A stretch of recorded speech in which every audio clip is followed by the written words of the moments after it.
It's Hearts Standard. I'm Craig Cairns. That's Joe Sked. We're at McDiarmid Park. Hearts have just recorded a 2-1 victory, a very vital 2-1 victory, Joe. Goals from Elton Kabangu. I suppose we should do what we normally do, just try and keep it chronological. Yep. Same team as that was defeated 3-1 against Rangers last week. Were you surprised by that?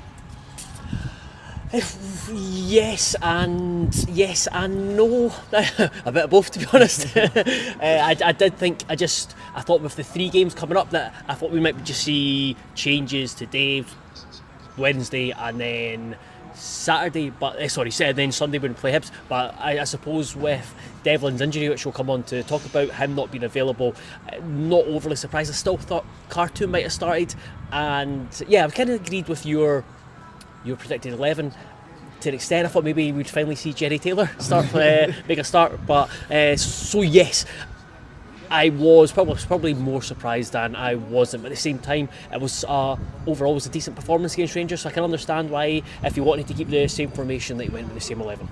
And he kept with the same shape as well. That was kind of like the main talking point. I suppose if he was going to go with the same personnel, it was going to be the same shape. And I think, I don't know, St Johnstone did have parts of the game, but I suppose it largely sort of stood up to what St Johnstone threw at Hearts. Yeah, and I suppose the big thing was the attack, in that St Johnstone played with a back 3. As something I asked Critchley afterwards, and just kind of noticed at times where Wilson and Kabangu were making runs wide, and it opened up a lot of space for Shankland, but also against a back 3, you don't want to play a very narrow front. It's a front 3, but so effectively a front 3. On paper it looks quite a narrow front 3, but you're looking to stretch them laterally to get laterally to get space, whether it's down the sides or between them. And we saw that a couple of times. And James Wilson, for example, he was probably the most positive player in the first half hour. The issues he caused with his movement and his running. So, and then at the same time there were, on the flip side, issues where it came to, especially second half, stopping crosses.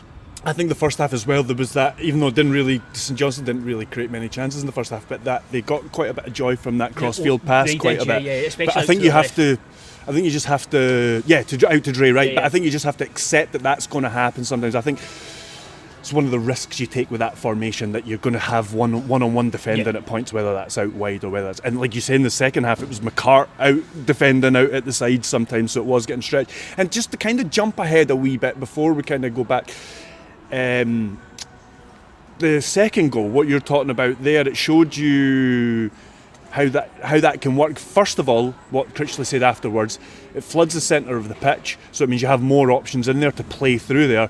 But then what you're talking about, when Shankland turns, he's got the runners ahead of him, and Kabangu makes that run and they get that goal. And I suppose that's a good place to just kind of go on to Kabangu. That goal especially, the first one's a tap in at the back post, it's been in the right place at the right time, but he goes through for his second one, and he's had those... you're all right. He's had those chances against Rangers. He doesn't let that affect him, and he strikes through it, and it's in the goal. Yeah, that's it. He was still getting into... That's the big thing, is with, as a striker, okay, he missed chances against Rangers, and it's disappointed. It was frustrating, but he was getting into really good positions. And again, today, he was getting into great positions, because even before his first goal, there was the one where he got in the left-hand side of the box, and he just... I don't think he dragged it. I think he got a good connection, but it just went past the post low down. And then the first goal, there's a great bit of movement, because actually when Penrice has got the ball on his left, he's made the run. He's anticipating that Penrice is going to fire it across the 6-yard box, and then he plays it to Shankland, so he makes a step back and then he steps forward again. So it's just that great movement and awareness of what to do. He is narrowly onside, just with, I think it was the Latvian boys, Baldox. I don't know why we tried it. His foot was playing him on. And then the second goal, I think the second goal will give him, the first goal gave him, probably helped just any striker, give him confidence for the rest of the game, but I think the second goal will be he'll take more joy in that, considering the chances they missed against Rangers last week, where it was a couple of times where he got free and he didn't convert. Especially the one that Butland kind of saved down low and he didn't really get past him, whereas that goal he scored today was similar to Dundee, where he's been set free, Shankland again, and he's used his pace, composure and confidence to knock it in. Brecon as well, and as Rangers getting in behind, it seems that that's the kind of, he's going to get those chances. And exactly, especially when you have Shankland as a number 10. Did Shankland have his best game? No, he lost the ball on occasion. Maybe he's got to stop giving up when he loses the ball. I mean, it doesn't look great. I know it doesn't look great, and there's obviously frustration and disappointment there. But he is someone who I've always maintained that he's the club's best number 9 and best number 10. At the same time, but now he's the best number 10 because I think Kabangu's the best number 9, and he is, rather than being a second striker, rather than being an out-and-out number 9, he is now an out-and-out number 10 playing in that formation. And I looked at the stats just after the first goal. Coming into the game, he is one of the best forwards for creating chances, chances from open play, for XG assisted, which is essentially just a fancy way of saying how good are the chances he's creating. And they're good chances he's creating. Today will only bump up his numbers, and he is, well, if it's not a perfect game he might be having in that number 10 position, he is going to lose the ball, he might get his pocket picked, he might make the wrong decision, he might get crowded out, but more often than not, if he gets the ball enough times in those positions, he'll make something happen, and he did that today. So it's a really, teams will find it difficult to defend against Hearts, and I think there's no surprise with Kabangu coming in. We look a lot more threatening in the final third. There was a real proper spine to the Hearts team today. If you're picking out the best performers, we've already gone from Kabangu to Shankland. I know Shankland was sort of up and down, but he's created the winning goal. If you continue to go back through the spine of the team, the next big person we're going to talk about is Beni. Come on to speak about Devlin in a minute and what's up with him, but in the absence of him, the formation's been changed. How important he is, the formation's been changed without him.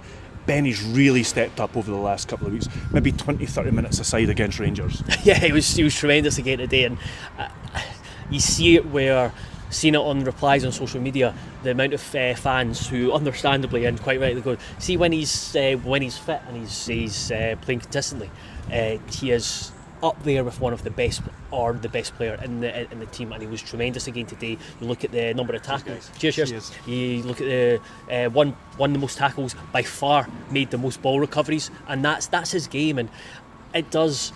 That number 6 position suits him, where he is basically just has to recycle the ball. So he plays, he keeps it simple. That's what he's great at. You have to have a player in that position who is happy to take the ball under pressure. There's no one in the team who takes the ball under pressure better than Beni and is able to get out of, because he trusts himself, and I think everyone else trusts him, that he's just going to like the drop of the hip or a wee drop of the shoulder or a wee movement of the hip, and then he's free. He does that so well, but he's reading the game, he's picking up and loose balls, and probably the biggest thing over the last few games is stamina. Is that that's been a lot of things. I know we had spoke to him recently about that, and he kind of laughed and he made a joke about it, but just because of his availability, fans have questioned it, but he's not looked tired in the slightest in these last 3 games, and that role is a really, really important one, and he's come in with Devlin having gone out and taken on so much responsibility. So it's just been Beni at his best. Yeah, I think it's easy to forget that he came back from another sort of long-term injury earlier in the season, and I think that's when we were seeing him being rotated and substituted off an hour in quite a lot and that kind of thing. Let's move back one more. Michael Steinwender, what a performance it was from him. I mean, a great defensive performance. He showed that recovery pace again. I thought McCart was caught out a couple of times, but I thought Steinwender was largely solid. But he showed what else he can do, and that's on the ball. There was one point where he wins the ball in his own half, close to the halfway line, plays it to Shankland, and then continues his run, and then he's feeding Spittle at the edge of the box for a shot. There was another instance. The second goal. It looks like that was the kind of, conditions aside, that's kind of the performance. That's what we think we're going to get from Steinwender going forward. Yeah, absolutely. And I thought I thought Hearts were quite untidy at times today defensively, but as collectively in some individual moments as well. So do you not think that's the risks that you take with that formation? Yeah, and then when you add those conditions into it and the different bounces of the ball and all, I was willing to give a wee bit of a pass. I would say it wasn't terrible, but I would say a wee bit messy, a wee bit untidy at times. But Steinwender, I think that what really stood out was two things really stood out for me. His on the ball was, and that's something that he's going to bring to the team.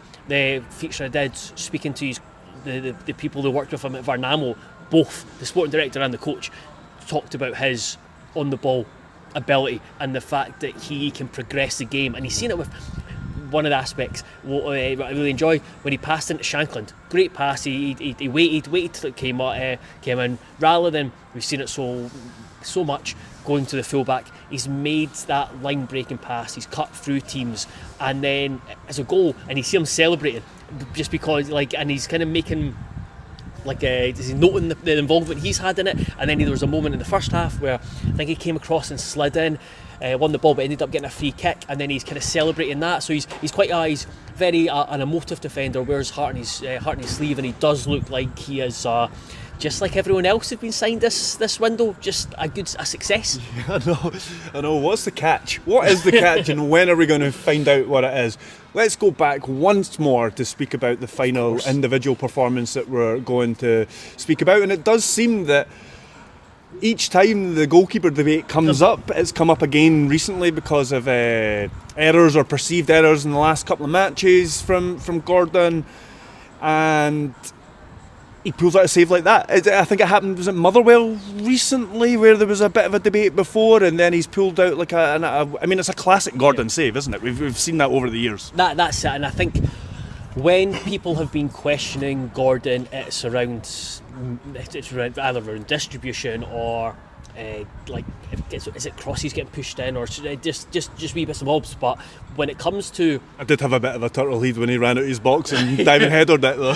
when it comes to match defining, game saving, match winning saves, there's no one I want in between the sticks more than Craig Gordon. That's his bread and butter, and today was, and people might look at it as like, God, it's Adam, or he's been lucky. He can't do it for 20 years that he's done it and it be regarded as lucky. It is great positioning, it is great reactions, and it's just instinct. It's filling the goal, and that was the turning point. That was the biggest moment I would say the biggest moment in the match, because St Johnstone had just equalised, their tails were up, and you're thinking, if they score there, then that's it changes the complexion of the game, and Hearts are chasing it, and it gets nervy, it gets tense, the crowd get nervy and get tense. Doing that to then score moments later is such a big moment. We were talking before the game about what this could mean for Hearts, win, lose or draw, what it could mean for Hearts, and I was saying that after Saturday's results, I was very much reserving, and after the defeat last week to Rangers, very much reserving judgment until after this game to what's Hearts' aim for the rest of the season. Yeah. I think it's fair to say that given the form, Hearts are now back on track, at least for a top six. To aim for that, I'm not saying that that's going to happen, although one of the players that we interviewed afterwards seems to think that it's a done deal. Well, maybe not a done deal, but it is going to happen. But I think that Hearts now, the aim has to be higher than just staying in the league, whereas if they had lost that today, maybe it becomes a bit of a reality check, and it's like, okay, maybe just get away from the bottom of the league and then we'll work out the rest later. For me, that the only way my opinion was going to change one way or the other was if Hearts lost today, and that's where I would have thought, right, it's about a mixture of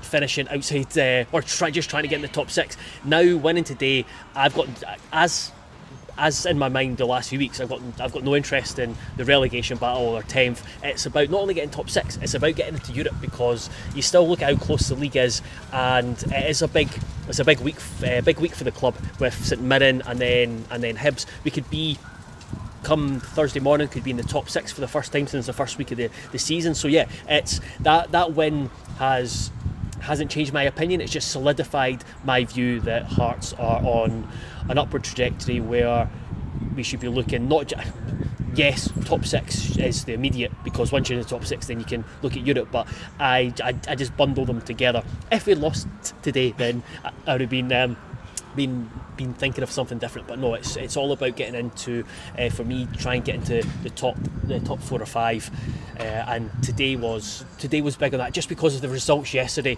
and then we turned up and you got a pitch inspection which I didn't expect, and then you've got a terrible pitch. Yeah, it just becomes more of a lottery. The game. Yeah, and it was just like, it's one of those where it doesn't matter about the process. It just matters about the end result, and thankfully the end result is 3 points, and we can bounce into a home game against St Mirren with confidence and try and hopefully go into the derby on the with back-to-back wins. Here, a big week coming up for Hearts if they are to realise their goal and get into the top 6 and maybe even a wee bit higher. There'll be plenty of reaction from this match at heartstandard.co.uk, and there'll be plenty of stuff going up over the next few days and the next week. Oh, Joe wants to add something. Just Cammy Devlin. Oh, Cammy Devlin. Yeah, what's up with Cammy Devlin before we get out of here? So he has got he's had some effects after training on Friday, just with his head knock, that they've had to take a step back. So I think Critchley is still hopeful that he's going to be involved, whether it's St Mirren or Hibs, but the priority, as it should be, is his health. So it's kind of wait and see. But again, going back to the fact that Beni's been able to step up, Devlin would be nice. It just gives you another option. But yeah, it's just if you show any kind of reaction or symptoms, then you go back to the protocol, and then it's like the returns delayed. There's a big difference between maybe taking a risk on a quad injury or a calf injury, not a head injury.